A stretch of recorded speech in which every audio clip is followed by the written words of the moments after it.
देखिए, अभी हम आपको डहते विश्वास पाठ का महत्वपूर्ण ऑब्जेक्टिव को बताएंगे। यदि आप इस वीडियो को शुरू से अंत तक देख लें तो यह निश्चित रूप से कहते हैं डहते विश्वास पाठ का संपूर्ण ऑब्जेक्टिव बहुत अच्छा समझ में आ जाएगा। और इस वीडियो को देखने के बाद आपका एक भी ऑब्जेक्टिव बोर्ड एग्जाम में इस पार्ट से छूटने का चांस नहीं रहेगा। इसलिए इस वीडियो को शुरू से आखिरी तक देखें ताकि हम वे सभी ऑब्जेक्टिव जो कि बोर्ड एग्जाम के लेवल का है उसको जल्दी से हम आपको आसान शब्दों में बता सके। तो ध्यान दीजिए, सबसे पहले हम आपको संक्षिप्त में इस पाठ के बारे में बताते हैं। डहते विश्वास को लिखा गया है सातकोरी होता के द्वारा। किनके द्वारा? सातकोरी होता के द्वारा। डहते विश्वास ये उड़िया कहानी है, क्योंकि इस कहानी को उड़ीसा भाषा में लिखा गया है और इस पाठ का हिंदी में अनुवाद किया है राजेंद्र प्रसाद मिश्र ने। डहते विश्वास में उड़ीसा के जन जीवन का वर्णन किया गया है। उड़ीसा के ही रहने वाली है लक्ष्मी। लक्ष्मी एक औरत है जिनके पति का नाम लक्ष्मण है। फिर से सुनिए, लक्ष्मी एक महिला है जिनके पति का नाम लक्ष्मण है। इनके पति कोलकाता में रहते थे। वहां से जो भी रुपये पैसे कमा करके भेजते थे उससे लक्ष्मी अपने घर को नहीं चला पाती थी। तो अपने घर को चलाने के लिए गांव के ही तहसीलदार साहब थे, उनके यहाँ जाकर के छीट फूट काम करते थे और किसी तरह से अपने घर को चला रहे थे। लक्ष्मी को 1 बीघा जमीन भी है जो दलही बांध के पास में है और वह जमीन प्रायः बाढ़, सुखाड़ इत्यादि से प्रभावित ही रहते हैं। कभी उसमें फसल लगे हुए फसल को धूप सुखा देते हैं, कभी वर्षा इतना होते कि उसे डुबा देते हैं। कुछ दिन पहले ही आंधी आए थे, लक्ष्मी के घर को तहस नहस कर दिया गया था। फिर किसी तरह से कर्ज उधार लेकर के लक्ष्मी अपने घर की मरम्मत करवाए थे। लक्ष्मी के बारे में चर्चा करें तो इनको 4 संतान है। सबसे बड़े पुत्र का नाम है अच्युत और सबसे जो छोटे लड़का है वह लगभग 1 साल का है और इनके पास बेटी भी थी।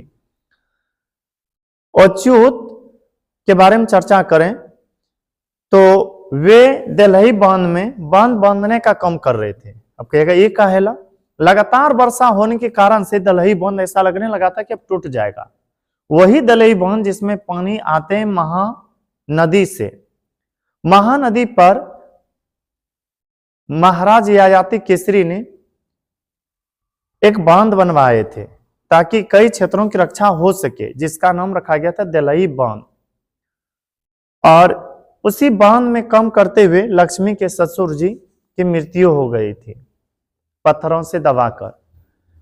लक्ष्मी जब अपने ससुराल आई थी तो पहली बार देखी काफी बार, लेकिन अब फिर ऐसा लगने लगा है कि अधिक वर्षा होने के कारण कहीं फिर से बांध न टूट जाए और बाढ़ आ जाए। वर्षा लगातार होते जा रहे थे।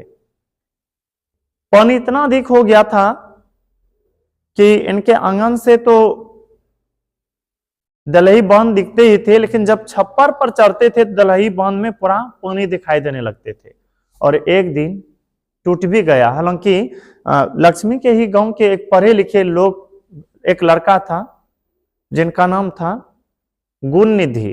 गुणनिधि जो पढ़ाकू लड़का था और कटक शहर में पढ़ता था। वो अभी गांव आया था और उन्होंने गांव की रक्षा के लिए, दलही बांध की रक्षा के लिए एक संगठन बनवाए थे ताकि वह बांध की निगरानी कर सके, कहीं टूटे ना। लेकिन एक दिन वह बांध टूट जाता है। टूटने के बाद इतना तेजी से पानी बहने लगता है कि लोगों को उतना बचने का मौका ही नहीं मिलता है। कई सारे लोग ऐसे थे जिन्हें पहले सतर्क कर दिया गया था, जिसमें कई लोग स्कूल के ऊपर ठहरे थे छत पर और कई लोग मां चंडेश्वरी के ऊंचे स्थान टीले पर चले गए थे। लक्ष्मी भी जैसे देखा कि बांध टूट गया है, अपने पोटरा पोटरी को लेकर के दैना हाथ में एक संतान 1 साल का जो था उसे लेकर के जाने का प्रयास किया, लेकिन उसी बीच पोटरी इनके सिर पर से फिसल करके गिर जाते हैं।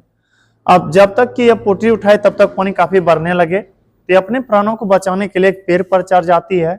वहीं पर चढ़ करके शिव मंदिर के पास पेड़ था, उसी पेड़ पर बैठ करके अपने बच्चे को ऐसे बांध लेते हैं ताकि वो कहीं गिर ना जाए। कब बेहोश हो जाती है पता नहीं, और जब होश में आती है पता चलता है इनका संतान ही नहीं है, मतलब वो बच चुका था। फिर और कोई संतान लगा हुआ था उस पेड़ में, उसी को उठा करके अपने सीने में लगा लिया, जबकि वह संतान मरा हुआ लक्ष्मी का नहीं है। तो आपको यह समझ में आया होगा, डहते विश्वास पाठ में लक्ष्मी के बारे में बताया गया है, जिनका घर दलही बांध के नजदीक है, और लक्ष्मी के बड़े लड़का का नाम है अच्युत, और लक्ष्मी के सबसे छोटा जो संतान है वह भी एक तरह से लड़का ही है। लक्ष्मी के पति का नाम है लक्ष्मण, जो कि कलकत्ता में काम करते थे। अब जल्दी जल्दी इसके ऑब्जेक्टिव को देखते हैं। आप ध्यान से इसके ऑब्जेक्टिव को देखिए। पहला प्रश्न है, डहते विश्वास कहानी में किस राज्य को बाढ़ एवं सूखा से प्रभावित दिखाया गया है? पता ना, उड़ीसा के जनजीवन का वर्णन क्या है? तो हम कह सकते हैं कि डहते विश्वास कहानी में उड़ीसा राज्यों को बाढ़ एवं सूखा से प्रभावित दिखाया गया है। फिर आगे प्रश्न है, डहते विश्वास कहानी का कहानीकार कौन है? डहते विश्वास कहानी के कहानीकार है सातकोरी होता। सातकोरी होता। फिर आगे प्रश्न है, डहते विश्वास कहानी का प्रमुख पात्र कौन है? इस पाठ का प्रमुख पात्र है लक्ष्मी, क्योंकि लक्ष्मी के ही बारे में मुख्य रूप से इसमें बताया गया है। कौन है डहते विश्वास कहानी का प्रमुख पात्र? लक्ष्मी। डहते विश्वास कहानी में कहां के जन जीवन का चित्रण किया गया है? कहां के जन जीवन का चित्रण किया गया है? पता है ना, उड़ीसा के जन जीवन का, जो कि काफी बाढ़ और सुखाड़ से प्रभावित रहते हैं। डहते विश्वास कहानी में किस नदी का वर्णन है? डहते विश्वास कहानी में महानदी का वर्णन है, क्योंकि महानदी से ही दलही बांध में पानी आते थे, और इसी नदी के पानी से लक्ष्मी का पूरा गांव डूब गया था। डहते विश्वास किस भाषा में रचित है? यह जो रचित है ना, उड़ीसा भाषा में, और इसका हिंदी अनुवाद किया था राजेंद्र प्रसाद मिश्र ने। फिर आगे है, कौन स्वयं सेवक दल के साथ बांध की मरम्मत में लगा था? तो इनके बड़े लड़का का नाम था गुण निधि। गुण निधि अपने गांव के कई सारे लोगों के साथ बांध के देख रेख में लगे हुए थे। तो प्रश्न था, कौन स्वयं दल के साथ बांध मरम्मत करने में लगा था? अच्युत। फिर आगे प्रश्न है, लक्ष्मी के पास कितनी जमीन थी? लक्ष्मी के पास पता है एक जमीन थी, जो पूर्वज छोड़ गए थे, यानी कि इनके ससुर जी का देन था, 1 बीघा, जो अक्सर करके बाढ़ और सुखाड़ से प्रभावित ही रहते थे।